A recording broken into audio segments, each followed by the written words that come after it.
สบายดีน้องทุกคนอยู่กับสองซ้อนได้นี่อีกเพราะต้องแพ้แก้ได้ว่ามื้อนี้เป็นยังมาต้องปิดหน้าปิดตาแบบนี้เพราะว่ามื้อนี้ข่อยมาอยู่พูดสะเหลาเนาะอีกอย่างมันก็มื้อนี้ก็เป็นวันหยุดบ่ได้ไปเฮียนของข่อยมื้อนี้ก็แบบมันนอนอยู่แต่ห้องร้ายมันก็เลยเบื่อแบบได้ออกมาท้าทายแบบมาท้าทายแห่งหนุ่มทองของโลกโดยการว่าย่างขึ้นว่ากันได้อยู่พูดสะเหลามาคนเดียวอีกส่วนหมู่ออกมาทายน้ำแล้วมันบ่ออกมามันอยากนอนอยู่แต่ห้องเสียงได้จำเป็นต้องได้ถือกองทายคนเดียวบ่ฮู้ว่ามันสิออกมาเป็นแบบใด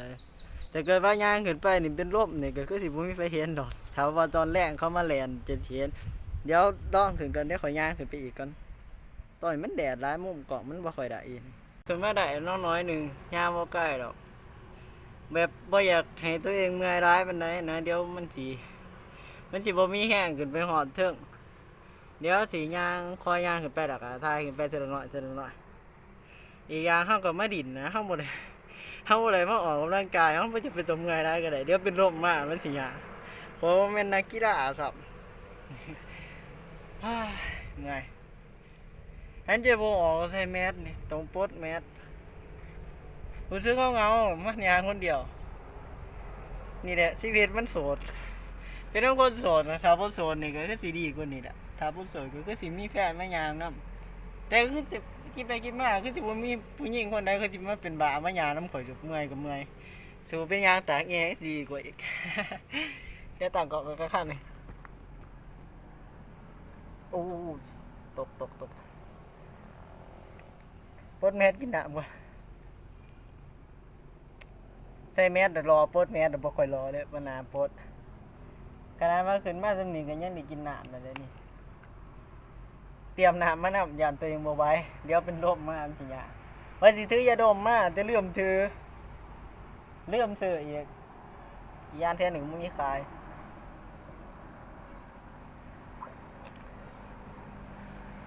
มันนี่ก็ถือว่าเป็นคลิปง่ายๆซะเป็นคลิปแบบถ่ายชีวิตส่วนตัวนะมันอยู่แต่ห้องร้านมันก็เบื่อแหละมีแต่นอนกับนอนมันมีแนวอื่นเห็นออกมาหาถ่ายคลิปดินแนวนี้ยังดีกว่าแบบให้ชีวิตตัวเองมันมีสีสันหลายกว่า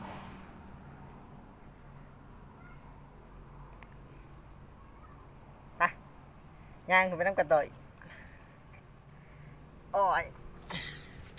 มีบางเดี๋ยวเป็นลมคักเลยพันนี่โอ้สูงเติบแล้วมันกับธรรมะสองคนคือสีเดทายผูกดอกแสงแดดกับพอดีได้ทำนี่อันนี้มาคนเดียวซ่อนมูมามันกับบ่มาพี่จะนอนอยู่ห้องแสงเลยแบบนี้โยโอ้ยโคตรสูงเลยปกติตอนสวงแรงๆมันสีมีแบบว่าสีมีคนเขามาออกกำลังกายนี่บางคนเขาก็แลนขึ้นทางบุญบางคนเขาก็แลนขึ้นทางนี่แต่ว่าส่วนร้ายเขาสิโมแลนขึ้นทางนี่ดอกเขาสิไปแลนขึ้นทางรถที่จริงมันมีทางให้รถขี่ขึ้นอยู่ได้แต่ว่าข่อยโมขี่ขึ้นข่อยย่างแต่เกิดว่าไปขี่รถขึ้นมันก็ง่ายเกินไปแล้วไปขี่ขึ้นแล้วก็สิได้คลิปนี้ใส่ละเบิ่นก่อนที่หอดจุดที่มันสวยงามที่สุดมันก็ต้องผ่านความลำบากเลยก่อนแต่ตอนนี้ว่าครูซื้อว่าข่อยเมื่อยแล้วขึ้นมาสุดนี้ก็ยังเศร้าเลยโอ้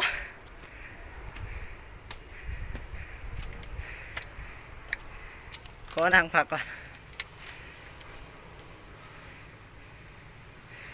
ขึ้นมาสุดนี้ก็เศร้างามเลยแต่ว่าวิวมันดีเลยล่ะ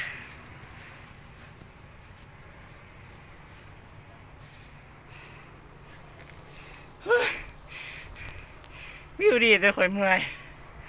รู้สึกว่าเป็นยังไงขึ้นมาสนิทกับเมื่อยนะให้ใจประตัวถอกเลยเป็นน้ำข่อยบ่ได้สู่ออกกำลังกายด้วยว่าดินกีฬาอ่ะเมื่อยสุดๆเลยขึ้นมาสนิทกับเมื่อยเลยเป็นน้ำมันยุบ่เผาขึ้นแล้วกะเห็ดนั่งน้อยหนึ่งกับว่าเมื่อยแหละโอ้ยเป็นผู้ชายที่อ่อนแอที่สุดเลย ไปบัดนี้โอเคแล้วนั่งเศร้าเมื่อยจนบ่ทันสิเมื่อยแหละรูปที่เขาส่งผมน่ะย้านแต่บ่รอปกติออกคลิปก็ต้องเฮ็ดให้ตัวเองดูดีอยู่แล้วแต่ว่าเฮ็ดไปก็บ่เคยดูดีเที่ยหรอกถึงสิบ่รอแต่ก็นิสัยดีเด้ย่างต่อโอ้ยเฮ็ดน้ำความก่อนทุกคนขึ้นมาสูงเติบแล้วก็เกือบว่าครึ่งทางแล้วล่ะวิวดีเด้เงียบสงบดีสะอาด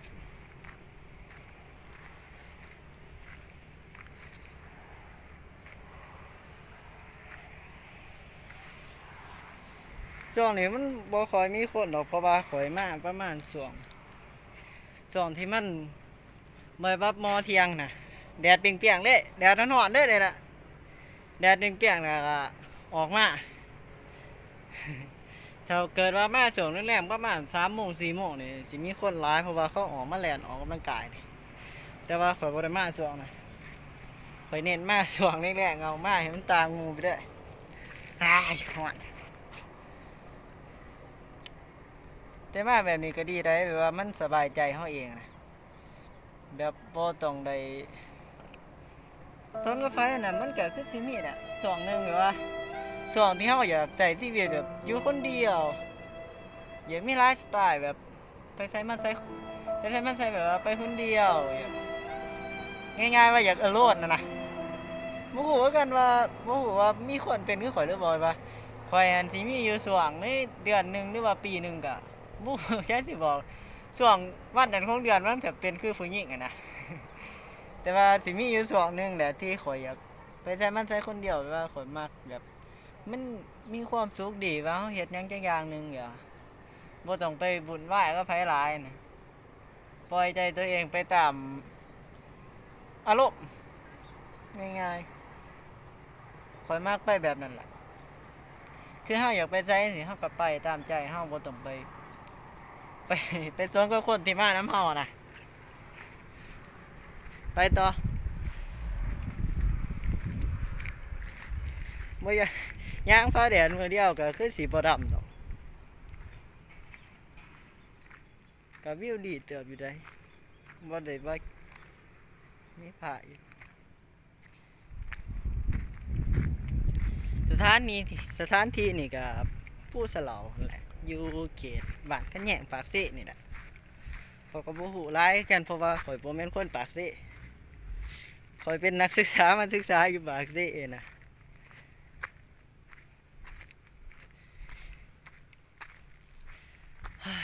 ลมเย็นดีเด้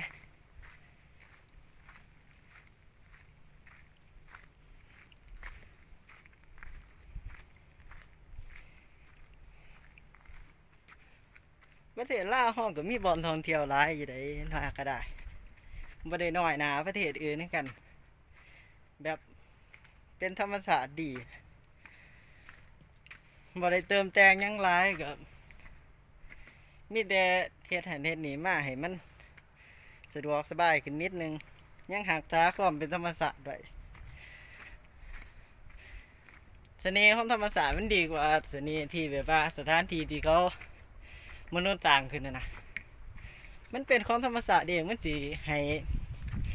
ห้ความรู้สึกแบบรู้สึกดีแบบบอกว่าถือกันสิ่งที่มันเกิดขึ้นมาเองโดยที่ไม่ได้สร้างขึ้นมันมีคุณค่าหลายกว่าที่เราสร้างขึ้นมาแต่ว่าข่อยรู้สึกว่าข่อยเมื่อยแห้งย่างกับแห้งเมื่อยแต่บ่ย่างก็จะได้เพราะว่ามันได้ขึ้นมาว่าสิขึ้นไปเสียงโศกไปจบอีสังเขาเอิ้นหยังหรอซิมซี่บ่หรือว่าอีหยังดอกสิขึ้นไปเสียงโศกจังหน่อยอย่าขู่ว่าดวงสตาร์ซี่ตัวเองเป็นจะได้สอง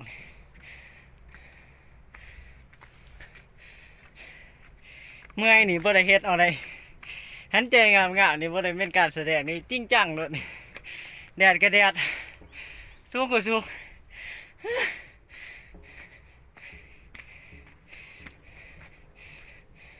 มันเหือ เหืออะไรเป็นน้ำเลยโอ้ยเมื่อย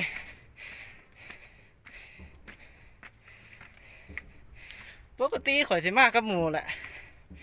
แต่เที่ยวที่มาแต่ว่ามีมื้อนี้แหละมาคนเดียวถือว่าเป็นคอนเทนต์ใหม่เด้อโอ้โหไปขอนางก่อนเห็นผม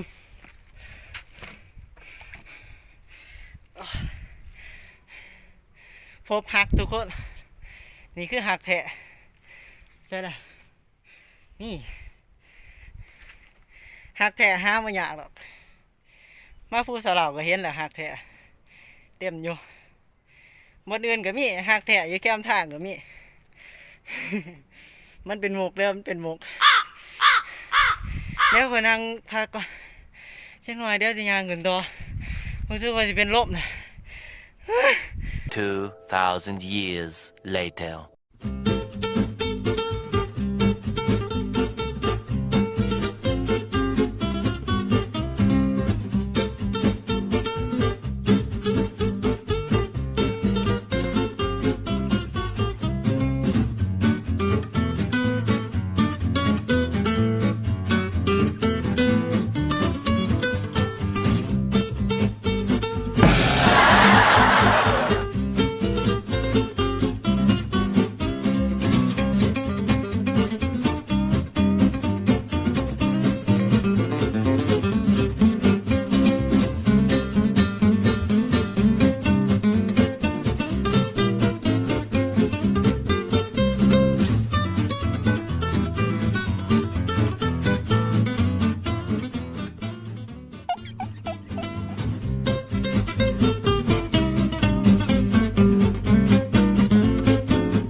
โอเคคือว่าขอยไป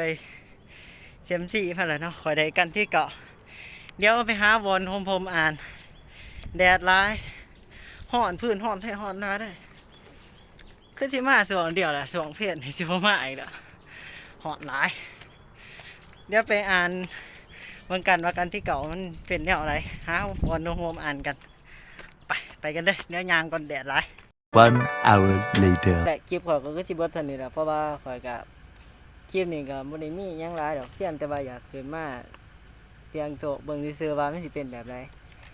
คือสิจบเพียงเท่านี้แหละจะได้ก็อย่าลืมกดไลค์กดแชร์นี่เด้อเดี๋ยวสิมีอีกคลิปต่อไปมันเป็นคลิปว่างๆของข่อยในช่วงวันหยุดนะอย่าลืมอันนี้ฝากติดตามช่องสอนนี่เด้อข่อยตั้งใจเฮ็ดสุดๆนะถึงว่าอุปกรณ์มันสิบ่ค่อยโอเคปานใดอากาศมันก็บ่โอเคล่ะทั้งร้อนนี่ สีทนได้ค่ะต่อไปเดี๋ยวข่อยสิถ่ายเบิ่งเดี๋ยวสิให้เบิ่งวิวปากเซ่ต่อไปสิเป็นวิวมุมสูงว่ามันเป็นแบบใดไปกันเด้อ